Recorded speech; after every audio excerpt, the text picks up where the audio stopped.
Bridgett Lowery with 416 Cuisine is in the kitchen with me this morning. Thanks for being with us, Bridgett. Thank you. Making some great recipes with all the ingredients from the farmer's market, most of them.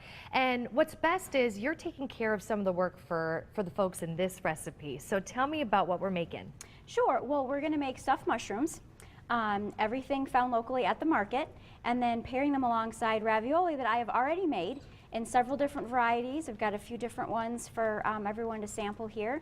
And so all you have to do is boil those for about 4 or 5 minutes and drizzle a little olive oil and you're ready. Awesome. What are we doing then with the stuffed mushrooms? I've already wilted some spinach. Start with about 2 cups, and it might seem like a lot, but greens always wilt down really, really small. And then this is some mascarpone cheese. It's an Italian cheese. You can get it from Nala's, and it melts down kind of like cream cheese, but it's even silkier and doesn't really have that bite. So I really, really like to cook with that. So you see that kind of creams it all together. And then I'm going to add some more of these scapes that we talked about earlier. A fun little thing to garnish and kind of season things with. And for people who didn't see in the 7, what are scapes? It's the it's part of like the flower that would grow out of garlic, and not all garlic varieties produce those, and not all farmers, you know, really harvest them essentially and use them. But you can get them from Ledgeview Gardens. And then I'm going to add some breadcrumb to this. This is fresh breadcrumb. Of course, there's lots of great breads at the farmer's market too.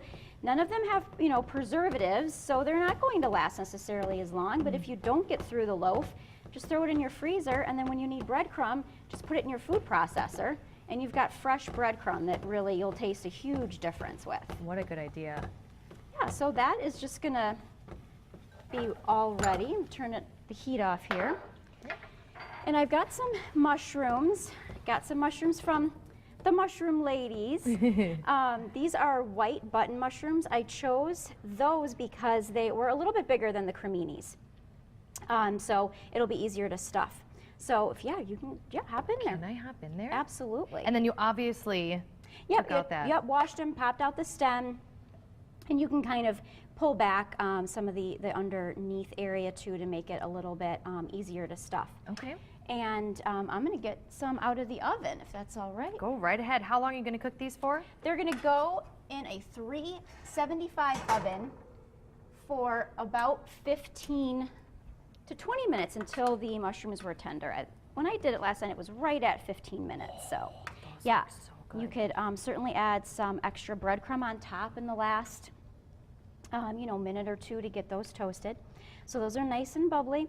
Then the recipe is on the site, but pair it with the ravioli. Bridgett was so kind, and she has that on our website, as well as that cold pasta salad that we made in the 7 o'clock hour. But we want to bring up some pictures from the farmers market, Bridgett, because that's where a lot of people can find you, both Saturday and Wednesday in Green Bay. So tell me about that.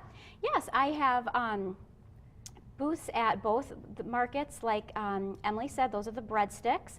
I've got the menu right there. I do pesto, white bean hummus, some sweets. Usually those are made to order, but you can find me at the Wednesday on Broadway and the Saturday morning market.